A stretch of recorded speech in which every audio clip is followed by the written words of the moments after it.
Does spending your night in a cozy coffee shop, listening to chill, lo-fi music, and the ambient sound of rain seem like a vibe to you? Well, look no further because a brand new entry in the Coffee Talk series is here, and it provides just that. Hello friends, welcome back to my channel. I'm Sarah Sunstone, and today I will be sharing my first impressions of Coffee Talk Episode 2, Hibiscus and Butterfly, which lands on PC and consoles, including the Nintendo Switch, today.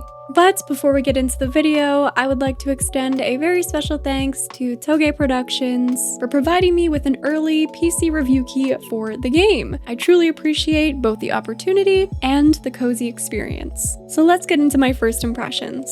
Now, Coffee Talk Episode 2 is very much a sequel, so if you're interested in the series, I would definitely recommend picking up the first game before diving into Hibiscus and Butterfly to get the most out of your experience, specifically with regards to the characters and their stories. Both Coffee Talk games are set in a late-night cafe based in an alternative rainy Seattle where all types of fantastical patrons, from orcs and fairies to vampires and werewolves, frequent the shop for comfort, warm beverages, and cathartic conversation. The first game is set in the year 2020, while Hibiscus and Butterfly jumps forward to the present year, 2023. You will experience the return of many memorable characters to see how their stories have unfolded since the first game, but you will also be introduced to some brand new characters.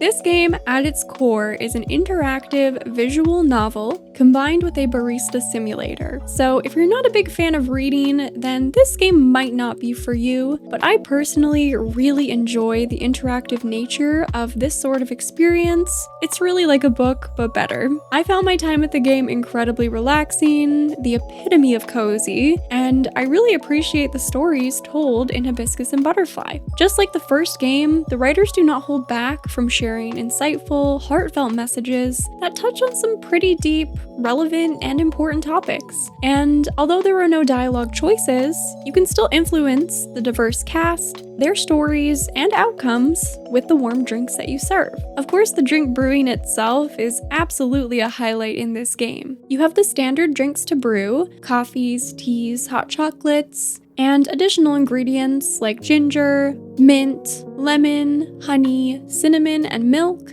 But notably, as the name of the game suggests, you have now also added butterfly pea and hibiscus to your arsenal. You start off with several basic recipes in your phone's database, but you will unlock many more throughout gameplay. Some characters will give you direct orders, while others will just leave clues for recipes. For example, something sweet with coffee and no milk, and you have to figure it out yourself. You can also even create your own latte art before serving. If you're worried about forgetting what a character asked for leading up to their final order, you can actually look back through the previous dialogue no matter what you're doing in the game, which I found really helpful. I can't tell you how great it felt to successfully discover a new recipe and see the gorgeous pixel art of that specific drink being presented before serving. The drinks are just gorgeous. Now, not only will you have recipes logged into your phone, but you will also have access to the news, a cozy lo-fi playlist, and the social media profiles of the characters you meet. As you get to know them more and more, you will unlock additional information about them, and many of the characters also share daily stories, like photos and status updates, some of which may actually help you out with serving them if you pay close attention. A new feature in this game compared with the first is actually the addition of sharing objects. Some customers might accidentally leave something behind, while others might ask you to pass something on to another customer, for example. I really felt that this added another level of immersion and charm and contributed to the overall storytelling, especially since giving the correct or incorrect items will actually influence outcomes and stories. Now, at first glance, you might think that this game is a one and done experience, but that actually couldn't be farther from the truth. First of all, the story itself can be experienced in numerous different ways. As I've mentioned, conversations can go in different directions depending depending on whether or not you serve characters the correct drink or pass on the right items to the right characters, meaning there are also multiple endings to the stories. You can replay the entire story from beginning to end if you'd like an entirely fresh experience, or you can just replay certain days to try and get different outcomes.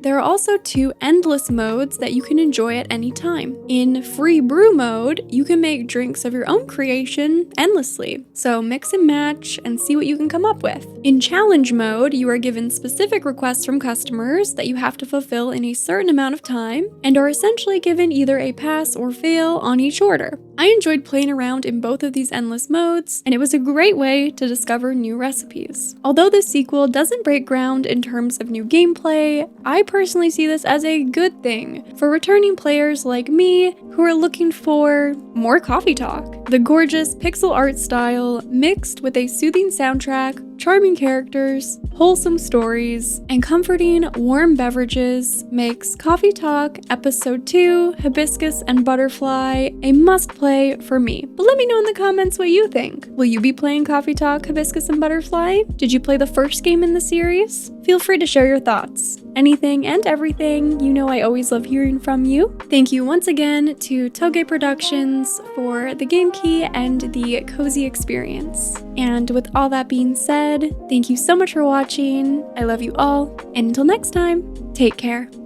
And a very special thanks to Meredith, Formotus, Tansy, Cisco, Cheese, Divine Raven, and Blossom, my beautiful Sunstone members.